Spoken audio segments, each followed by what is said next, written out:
Hello friends, नमस्कार दोस्तों।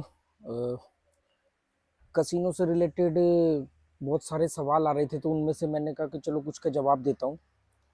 तो कुछ जवाब ऐसे थे, कुछ सॉरी सवाल ऐसे थे कि लोगों ने ये कहा कि भी आप ठीक है कसिनो जाते हो, वहाँ के वीडियो नहीं दिखाते हो। तो पहली बात तो मैं ये बता दूं कि कसिनो के अंदर वीडियो रिकॉर्डिंग अलाउड नहीं होती। दूसरा, मतलब मैं कैसे खेलता हूँ उसको देखने से कोई फर्क नहीं पड़ेगा, और मैं कोई भी ऐसा अलग तरीके से नहीं खेलता हूँ। ना तो मैं बड़ा खेलता हूँ, मैंने कभी नहीं दावा किया, ना मैं कभी बड़ा जीता हूँ। ठीक है, तो फिर मैं क्या, क्यों मैं प्लस में हूँ या मैं क्या बातें करता हूँ? मैं आपको सिंपल सा बताता हूँ, ये कोई जंग नहीं है, ये कोई जिद नहीं है कि आपको रोज जीतना है। ये आप कोई ऐसी चीज नहीं है कि आपको बड़ा ही जीतना है। मैं केवल इतना बता देना चाहता हूँ, जो लोगों को कुछ गलत फहमी होगी कि मैं कोई बहुत बड़ा खिलाड़ी हूँ, बहुत बड़ा वो, क्लियर सी बात है कि मैं अपने लेके गए हुए अमाउंट, मतलब प्रिंसिपल अमाउंट का 3 गुना से ज्यादा कभी नहीं होने देता। मैं कभी भी बड़ा नहीं जीत सकता, क्योंकि मेरा टारगेट अचीव होते ही उसके बाद चाहे मुझे मेरा दिमाग श्योर शॉट बोल दे कि अगली बेट पे आप बहुत पैसा कमा सकते हो, आज आपका दिन है, आज दुनिया आपके साथ है, आज आपने व्हाइट शर्ट पहनी है, काली शर्ट पहनी है, कुछ भी हो जाए, मैं अपने टारगेट के आसपास पहुंचने के बाद आसपास 10-20% नीचे में भी भाग लेता हूँ, तो मैं कभी बड़ा जीत ही नहीं सकता। तो पहली बात तो ये समझ लो कि मैं इस गलत फहमी में मत रहना कि लोग पूछते आप कभी कितना बड़ा जीते, कितना बड़ा जीते। मैं ज़्यादा से ज़्यादा, मतलब बाई चांस एक वो जो 30,000 से एक 43 बनाया था, और उसके बाद ज़्यादा से ज़्यादा मैंने एक बार सेकंड टाइम 49,500 जीता। तो आप इसमें ही देखोगे, एक 43 में मैंने 1.5 लाख का राउंड फिगर नहीं किया, और वो भी मेरी गलती थी, मुझे एक 43 नहीं जीतना चाहिए था वो, क्योंकि मैंने जो एक लास्ट अमाउंट रखा था 10,000, वो बढ़ गया, फिर उसके बाद उसमें से 10 रखा तो वो भी बढ़ गया, ऐसे करके। अदरवाइज 1/2 के प्रॉफिट को टच करना या उससे 10% प्लस माइनस में ही मैं भाग लेता हूँ, तो मैं कभी बड़ा नहीं जीत सकता। मैं ज्यादा जीतता हूँ, कम हारता हूँ, मतलब हारता हूँ मैं भी। तो क्या होता है कि मेरा जो माइनस होने का जो परसेंटेज है और जो प्लस होने का परसेंटेज में बहुत बड़ा डिफरेंस है। मतलब 10 में से मैं 7 बार जीतूंगा, 3 बार हारूंगा, ये समझ लो आप। ठीक है, एक ये दी चीज। दूसरा, मैं जो जीतूंगा और जो मेरे हारने का अमाउंट होता है, वो उसके बीच में 30% का फर्क होता है। मतलब 70% अमाउंट में ज्यादा जीतता हूँ, जब हारता हूँ तो 30% हारता हूँ। मतलब मैं अगर याद करूँ तो बहुत रेयर चांस ऐसा होता है कि मैं टोटल अमाउंट जीरो करके आऊँ। वरना जब मुझे दिख जाता है कि आज मैं नहीं, मेरा दिन है, तो मैं उसमें थोड़ा बहुत लॉस को स्वीकार कर लेता हूँ और उसको ही हार के आता हूँ, और उसको दे के आता हूँ। तो ये कुछ चीजें हैं जो मैंने को आपको बतानी थी। एक सवाल और आया कि भी हमें जानना है, हमें देखना है कि आपकी गेम जो है वो कैसी है। तो मैं आपको बता दूं कि भी मेरी जो गेम है वो बहुत सिंपल है, वही जो जैसे आप लोग खेलते हो वैसे ही। पर कसिनो कुछ जो रूलेट है, मेरे को पहली बात तो एक क्लियर कर दूं कि मुझे एक ही गेम के बारे में नॉलेज है। तो जो रूलेट है, वो रूलेट कई सारे पैटर्न बनाता है, उनमें से कुछ पैटर्न मैंने अपने दिमाग में बिठा लिए हैं, और वो पैटर्न को मैं समझ लेता हूँ कि उस समय कौन सा पैटर्न चल रहा है। पर जब मैं नहीं समझ पाता हूँ, उस समय मेरा अमाउंट घटता है। जब मैं समझ लेता हूँ कि कौन सा पैटर्न चल रहा है, तो उन्हीं पैटर्न्स के आधार पर मेरी बेट आती है। तो इसमें दोस्तों कुछ ना पैटर्न होते हैं, वो पैटर्न को समझना पड़ता है। तो रूलेट गेम के अंदर क्या होता है कि रूलेट कई सारे पैटर्न बनाता है। मतलब तकरीबन तकरीबन समझ लो, मेरा एक अंदाजा है, कम ज़्यादा भी हो सकता है, ये 10-15 से ज़्यादा पैटर्न बनाता है। पैटर्न का मतलब होता है कि किन नंबरों के बाद में कौन कौन से नंबर आएंगे। तो उनमें से एक व्यक्ति के जो दिमाग की नॉर्मल क्षमता होती है, वो 3 से 4 पैटर्न को नोटिस कर सकता है, याद रख सकता है, या उसके ऊपर खेल सकता है। पैटर्न का सबसे बड़ा माइनस पॉइंट क्या होता है कि जो पैटर्न आपने रट लिए होते हैं, आपके सबकॉन्शियस माइंड में चले जाते हैं। जब भी आप बेट लगाते हो, उन नंबरों को देख करके आप उन्हीं पैटर्न को लगा देते हो, उन्हीं पैटर्न को लगा देते हो। आप, आपके दिमाग में रटा होता है, आपको बिना सोचे समझे आपकी उंगली उन्हीं नंबरों पे जाके चिप लगा देगी। तो ये पैटर्न होता है। अब जब आपने गेम खेलना शुरू किया और वो पैटर्न चल रहा है और आपने उसी पैटर्न के हिसाब से बेट लगा दी, तो आपकी बेट आएगी, पैसा बढ़ेगा। आपको लगेगा यार आप तो बहुत बड़े खिलाड़ी हो, आपको तो बहुत कुछ आता है, ऐसा आपको लगने लगेगा।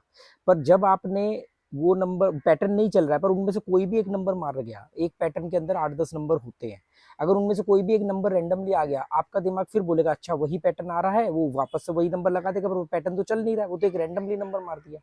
दूसरा, रूलेट के क्या हमारे को धोखा देता है कि ये आपको छलावा देगा। ये पैटर्न के 1-2 नंबर दिखाएगा, आपको लगेगा वो पैटर्न आ रहा है, आप बड़ी बेट लगा दोगे, और सीधा वो एक बड़ी बेट खा जाएगा। ऐसा बहुत सारे लोगों के साथ होता है कि वो छोटी छोटी बेट उनकी 2-3 आती है, फिर वो एक भी बड़ी बेट लगाते हैं और वो बड़ी बेट चली जाती है। वो छोटी बेट कैसे बड़ी बेट पे बदलती है, क्योंकि जब वो छोटी बेट लगाते हैं अपने पैटर्न के हिसाब से वो आ जाता है, फिर वो एक अपनी पैटर्न के हिसाब से बेट लगाते हैं, वो भी आ जाता है। तो उसके बाद में वो क्या करते हैं, वो एक बड़ी बेट लगा देते हैं, पैटर्न तो अपना ही चल रहा है, वो एक बार में साफ कर देता है। और एक ये और छलावा क्या देता है कि पैटर्न तो सेम चल रहा होता है आपका, पर वो बीच में एक आउट नंबर मारता है। जैसे मान लो कि जीरो स्पेल का पैटर्न चल रहा है कि जीरो स्पेल आएगा या उसके आसपास बॉल गिरेगी, तो लोग generally zero spell plus big series लगा देते हैं, या मैं जैसे जीरो स्पेल के साथ उसका बॉर्डर 19 और 28 भी लगा देता हूँ। तो ये क्या करेगा, 2 जीरो स्पेल मारेगा, एक आउट मार देगा। तो एक आउट भी जो मारेगा वो कोई भी नंबर मार सकता है, जरूरी नहीं कि बिग सीरीज का ही मारे, वो 5-8 का भी मार सकता है, ऑर्फिन्स का भी मार सकता है।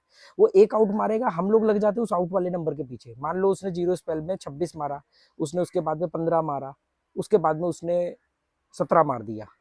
अब हम लोग जीरो 2 बार जीरो स्पेल आया, एक बार ऑर्फिन्स आया, हम लोग जीरो स्पेल को भूल जाएंगे, ऑर्फिन्स के हिसाब से 17 के हिसाब से बेट लगा देंगे, 17 का नेबर लगा देंगे, ऑर्फिन लाइंस लगा देंगे, ये भूल जाएंगे कि जीरो स्पेल चल रहा था, वो एक उसने आउट मारा। उसके बाद में फिर जीरो स्पेल आ जाएगा, फिर आप लोग माथे पे हाथ मारोगे, अरे यार जीरो स्पेल लगाया तो ऑर्फिन्स आ गया, ऑर्फिन्स लगाया तो जीरो स्पेल आ गया। आपको नाचना नहीं है, वो आपको धोखा देता है। कोई आदमी नहीं है, ये पैटर्न है, रैंडमली उसका तरीका है। ये देखो, इसको तो मैं भी नहीं डिकोड कर पाया, पर मैंने एक ये चीज समझी कि कोई आदमी नहीं बैठा है।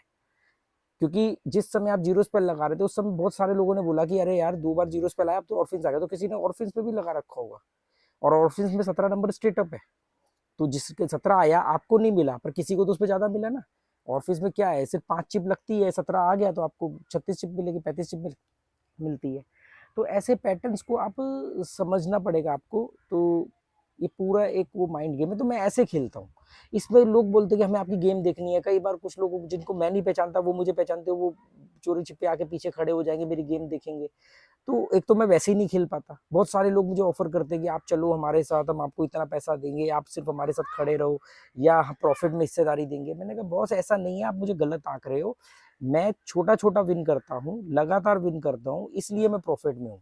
मैं कोई बड़ा गैम्बलर नहीं हूँ कि मैं बड़ा बड़ा खेलता हूँ और मेरे को नंबर पता हुआ है। सिंगल नंबर निकालना, जैकपॉट नंबर बनाना, वो 2 अलग अलग स्ट्रेटेजीज है। कि अगर आपको बड़ा खिलाड़ी बनना है तो एक तो समझ लो छोटे पैसे से बड़ा पैसा बनता है, कि जाएगा तो छोटा जाएगा, आएगा तो बड़ा आएगा। छोटा छोटा जीतना, छोटा छोटा विड्रॉल करना, ये बहुत जरूरी है। जैकपॉट नंबर बनाना, नंबर कौन सा जैकपॉट बनाना है। अब आपने ऐसे नंबर को जैकपॉट बना दिया जो नंबर आने ही नहीं वाला अगले 50-100 गेम में, तो जैकपॉट का अचार डालेगा। दूसरा, बहुत सारे लोग एक गलत स्ट्रेटेजी पे चलते हैं कि यार ये नंबर कूल नंबर में है, बहुत देर से आया नहीं है, ये पिछले 20-25 बार से नहीं आया, 30 बार से नहीं आया, तो ये नंबर पे लगा दो, आएगा। ये सबसे खतरनाक स्ट्रेटेजी है।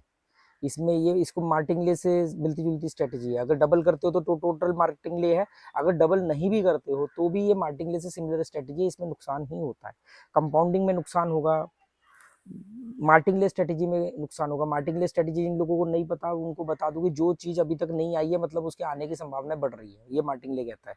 तो वो कहता है बस उस पर लगाते चले जाओ, पर ऐसा नहीं होता। इसमें 10 में से 8 बार जीतोगे, 2 बार में पूरा कमाया धमाया सब जीरो कर दोगे।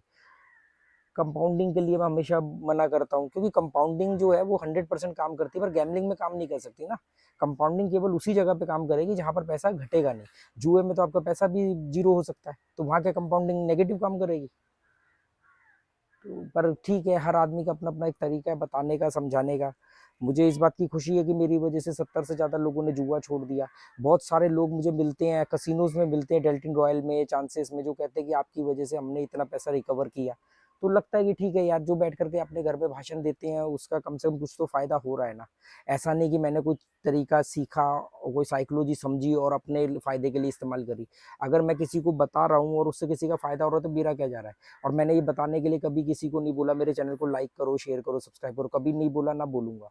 और ना मैंने कोई इसको कोर्स बना के बेचा कभी। बहुत सारे लोग बोलते हैं हमें ज्वाइन करो, यहाँ आओ, हम आपकी वो आईडी से अपनी आईडी देंगे आपको, ये करेंगे वो करेंगे, वो सब बेकार की बातें होती हैं। तो उम्मीद करता हूँ कि ये एक छोटा सा वीडियो आप लोगों के काम आएगा। बाकी आप लोग खुद समझदार हो, जुआ छोड़ना ही पड़ेगा, इसका एंड रिजल्ट जीरो ही होता है। बाकी आप समझ लो। Okay, goodbye, thank you.